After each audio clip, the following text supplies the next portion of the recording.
This is the Practical Homeopathy Podcast, episode number 125 with Joette Calabrese.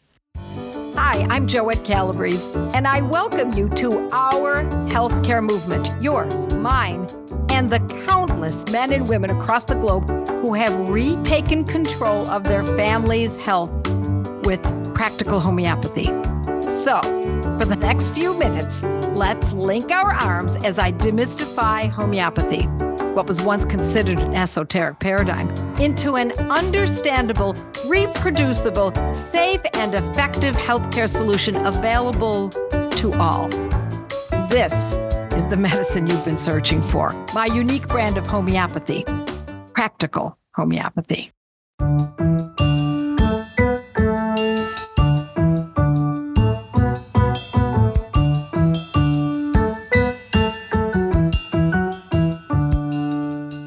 Are you concerned about getting sick or your kids going back to school and being exposed to something that makes them sick? Well, let's examine that today on this podcast. We're so glad that you joined us. I'm Kate, and I'm here with Joette. Hi, Kate. Hi. I want to start with the basics, Joette. It seems like every year, especially in the fall, people can expect to get a cold. What do you think about that? Well, it's called a cold for a reason, in my estimation. It's because generally it's the shift in weather. The weather gets cold. Or even if you're not in an area where the weather gets cold, there's a shift, an environmental shift. And it has been commonly understood that if someone gets a chill, that they, put your hat on or you'll catch your death of cold. Well, I believe that can be so. You can get quite sick if you get a chill, especially after you've been perspired or children running around at a playground or a park or something. And then they get a chill, and often that's what can lead to this. So I believe that it does have something to do with the environment. But now I also believe that it has to do with immunity. Now, when we say immunity, I don't mean immune from bugs necessarily. I believe it has more to do with the terrain. What is the terrain? Well, it's making sure that there's strength in that terrain, and the terrain is upon which the person is depending to get through those times when their body might need to make a shift, like releasing toxins, etc. So let me be more specific.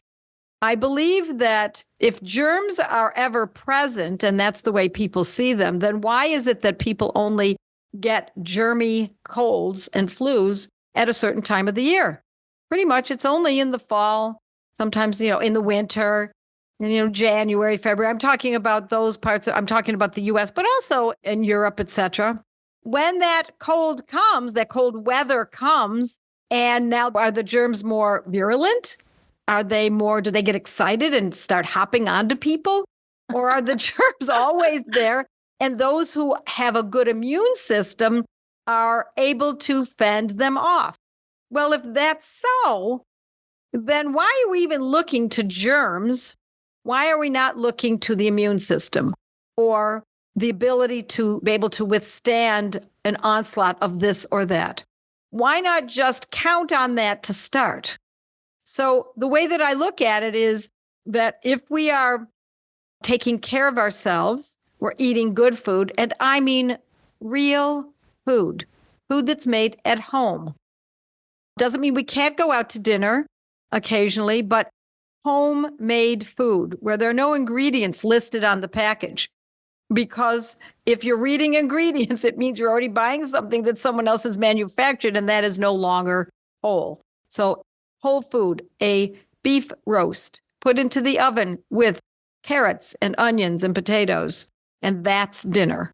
That's what I'm talking about. Eggs, well-sourced, for example, cooked in butter. Yes, butter.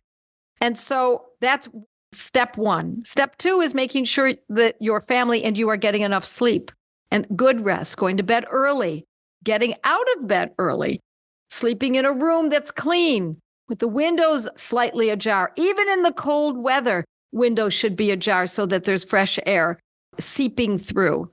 Keeping hands clean and the body clean and the home clean. Also, when we can, outside in the sun every day for half an hour without sunscreen, my friends. We do not want to put chemicals on our bodies. So what we want to be doing is treating our bodies with respect and treating our children's bodies in the same way by following simple measures, drinking water, pure, good water regularly, every hour, a few ounces every hour of good water. Exercise, moving, raking the leaves, cleaning out the garage, doing purposeful work. Combined with exercise is a great way to keep the body moving properly. Reading only what's good, watching only what is pure and lofty, and eschewing those areas of life that are downtrodden and bring us down. Now we approach the cold season with an immune system, whatever we might want to call it, with an ability, let's say it that way, for the body to be able to withstand something that might occur. Now, I actually believe that a cold, air quotes, that a cold is really just a cleansing. It's a release. It's an opportunity. And so instead of fighting it and being afraid of it and figuring that we've got to fight this can't be, I can't have a cold. My child can't have a cold. Just lean into it and take care of yourself or your child's body. Go to bed, drink plenty of water. Again, often it's a great idea to put some Celtic salt in that water because that's what we perspire. Some Celtic salt in that water that's drunk every hour. Make some good bone stock and drink that and take it easy. And instead of fighting it, lean into it. It's an opportunity to cleanse. And so how do we know that it is even a cleanse? Well, usually the first feeling when someone gets a cold, air quotes, they sneeze or they feel a little scratchy throat, probably because the mucus is releasing down the throat and causing some irritation. And then they get fatigued. What does fatigue mean? It means that we need to lay down and sleep. What does all the release of the mucus mean? It means we blow our nose and replenish it with good quality water, bone stock, etc. And we take it easy and allow this process to happen. You know, we've lived with this bouillon cube, this concentration of ideas, this whole constellation of ideas that getting, air quote, a cold is a bad thing and that we must do everything we can to avoid it. We take drugs, we take synthetic vitamins, we don't take care of our bodies, we push ourselves through it.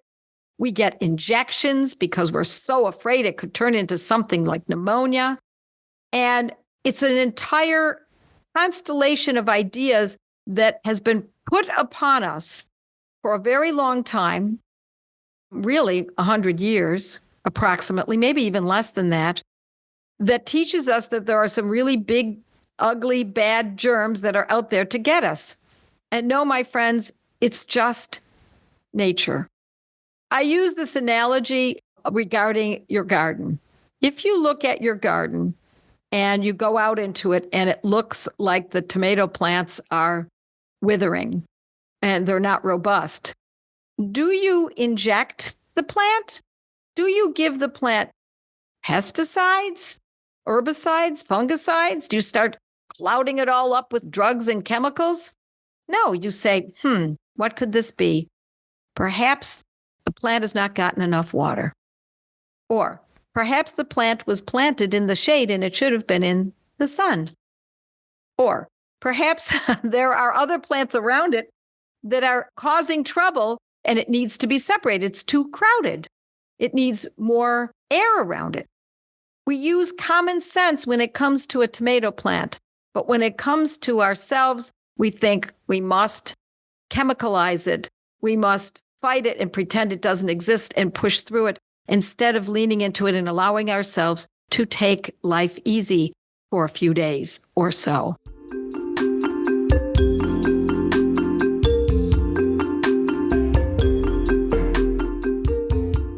I think part of what allows us to lean into that and not worry so much about whatever is the latest thing that's going around or our kids getting a cold is that we have tools that we can use when that happens if it's something that requires a little assistance for the body. And so, can you give us some ideas about how we can be prepared going into what's commonly known as the cold and flu season in the fall, and how parents can not worry about that? Well, I love that you said that. Stop worrying. This is natural. We're supposed to release those things, those, for lack of a better way, toxins from the body. It is intended that we are to cleanse these substances out. What substances are they? I'm going to tell you, I don't really know. Are they microorganisms? Perhaps. Are they exposure to chemicals? Perhaps. Whatever it is, let it just happen. Let's start with that and not become afraid. Because when it comes to children, the real danger in a child's life is not a so-called infectious disease. The real danger in a child's life is, well, number one, is the drugs that are going to be used on the child, put into the child, whatever form that might be. But minus that, the concern that most parents should have is about safety. And what I mean by that is children are harmed in the house by getting burned or falling from high places or getting cut by accident or getting bitten by a bad dog or something like that. That is much more dangerous than any regular common cold, quote, unquote, or flu or anything like that. So can we use homeopathy when something like this comes along? Well, I'll tell you that there are two schools of thought, and they both rattle around in my head. One is that I think it's valuable to just leave the person alone.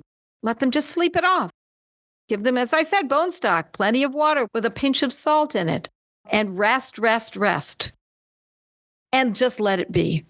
On the other hand, if it's severe enough and it looks like this is bigger than you bargained for, then we do have homeopathic medicines. One of them is Cold Calm, made by Boron, but they're not the only ones. There are other homeopathic pharmacies that manufacture combination medicines that are really useful. They also, Boron happens to manufacture a product called oscillococcinum.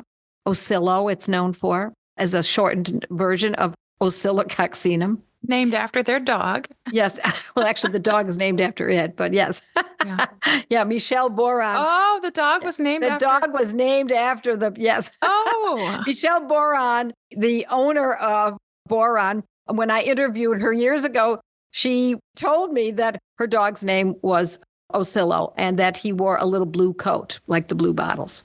Oh, so cute. I know, it is funny. But then we also have Aconitum 200, and if we mix it with Bryonia 30, that can be used.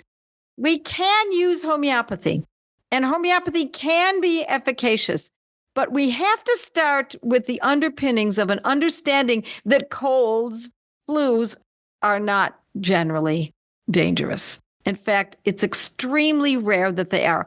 What they are is a nuisance. That's all they are. They make us slow down. But if we lean into that too and recognize that even though it may be a nuisance, it might be one of the best things for us to just calm down, slow down. Maybe the person is doing too much. Maybe they're staying up too late. Maybe they're not getting sunshine without sunscreen ever. Maybe they're not moving enough. Maybe the news that they're indulging in is too negative, etc.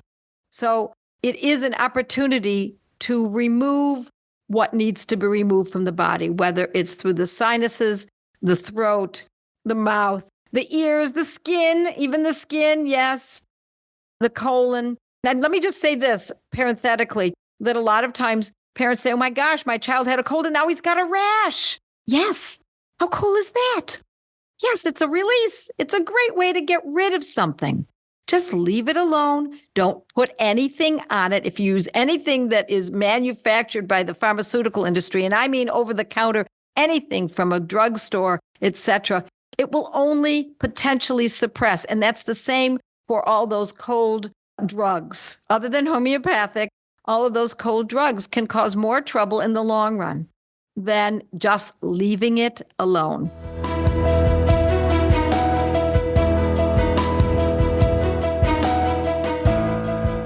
So let's talk a little bit about expectations. Say you're using homeopathy and the child is not feeling well and you want them to feel better, right? So you're giving them some homeopathy and you expect the cold to just go away after a few doses or maybe a day or two. Is that realistic? Well, let's go back one step further again. The attitude of the mother is key. If the mother goes, oh no, look, you're sick again. Oh, for crying out loud, what are we going to do? This is terrible. And stay away from your brothers. Stay away from your sisters. Don't let your father get near you. That's a lot different than saying, oh, you don't feel well? Come on over here, honey. Let me hold you. And let's make some bone stock. And we'll just lay down here on the sofa and I'll put a blanket over you and maybe we'll pray together. But that idea. And then you just rest. And don't worry, it'll be over in no time. That's a lot different than the first scenario.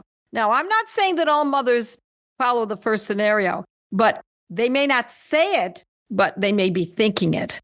And instead of thinking that, instead of worrying, just let it be. And that's that leaning into it again. So, having said that, let's start with that. If you must use a homeopathic medicine, then the expectation might be, well, I'll give it a couple doses. If it doesn't act, maybe, I won't even bother using it anymore, which is not a bad thing. But let me also say that if you expect the homeopathic medicine to act, you have to follow the directions. And on the outside of the box, if it's, for example, cold con, you're going to use it pretty frequently over a period of a couple of days or until there's a good amount of improvement. Is this diametrically opposed, these two schools of thought? Leave it alone, let it be, lean into it, and just know it's a good thing to release all of this. Or the other side is using homeopathy. And so for someone who's new to this kind of thinking, often they still want to give something. I got to give something. I got to at least give synthetic vitamin C, not juice some oranges. No, I've got to give synthetic vitamin C. I've got to give synthetic vitamin D. No, what we're talking about is nothing. Lean into it. And then if you must use something, then it's, in my estimation, the best choice is to use homeopathy. And the expectations might be that it moves very quickly, but it may not. You might just give the body a little boost and help the body to slowly heal. Yes. But it has to be, you have to follow the directions. You've got to give it frequently. In other words, you've got to use it. In some situations, you would use a homeopathic medicine every 15 minutes for the first hour. And then after that, every few hours. That's generally the way it's used, depending on which homeopathic medicine you're using. So what's the upshot of all of this? That we are intended to live within nature. We are intended to act a certain way. And in our society today, we've been trained in this chaotic soup of wrong information to believe that you should not get a cold. Or you should fear. That's the other. Or that you should fear. That's even worse than getting the cold itself. Yes. Fear is really the concern. And so as a mother or a grandmother, our job is to calm the fear, is to look at it and saying, no worries, honey. It's not a big deal. Let's just do this. Okay, you do that. Okay, and now I'm going into the kitchen and I'm going to go prepare dinner. And if you need me, I'm here. But, you'll be fine. Minimize it. Completely minimize it. And you would be surprised how quickly a child will get over being sick, or your husband for that matter, or yourself, if you approach it without fear and just know that this is just an opportunity to get rid of what the body needs to get rid of. That's great information. So where does that leave us, Joette? What can you give us as we walk away from this podcast as a tool?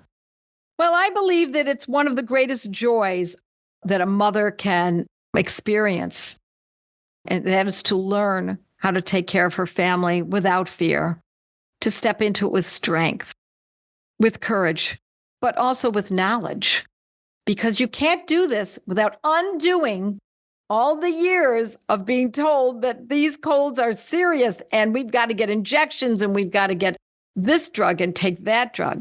There's something grand about keeping the calm in the family, and you can feel it. from you to them, and then being able to look back and see what you've accomplished. You may not notice it the first time, particularly if you've had fear in the past, in order to undo that in your family so that they can see you standing firmly in a new way. It may take a couple of times, 3, 4 times for the family to catch on to the fact that mom doesn't worry anymore, so I guess I don't need to worry. And so as we age, as we grow into being a mature mother, grandmother that has strength and a strong fulcrum upon which to stand, we remain relevant. So as we become an older woman, people will look to us and say, so should I be afraid of this? I mean, they're not going to necessarily say it in those terms, but that's what people will be asking you. Do you have a homeopathic medicine that you know to use for this? Is it necessary to even use a homeopathic medicine at this point? So the young will look to the old, and you will be the old grandma, older, wiser mother that can say, no, you don't have to worry about this. I got you on this. I've got you covered. Just take it easy. And should you need a homeopathic medicine, then indeed, here it is, and I know which one to use and how to use it. It's my honor to share many lessons on this simple method of using homeopathy for free, without affiliates or advertising, here in my podcasts, but also my blog posts and Monday night lives. But it's critical that you learn how to use these medicines properly. These podcasts should serve as only the beginning of your training. Peruse joetteslearningcenter.com to find fun study group opportunities and in-depth courses developed by subject. So with the proper training, you can join the thousands of students before you in developing the confidence and competence to protect the health of your family and loved ones with my brand of homeopathy, Practical Homeopathy. You just listened to a podcast from internationally acclaimed homeopath, public speaker, and author, the founder of the Academy of Practical Homeopathy, Joette Calabrese. Joette's podcasts are available on all your favorite podcast apps. To learn more and find out if homeopathy is a good fit for your health strategy, visit practicalhomeopathy.com.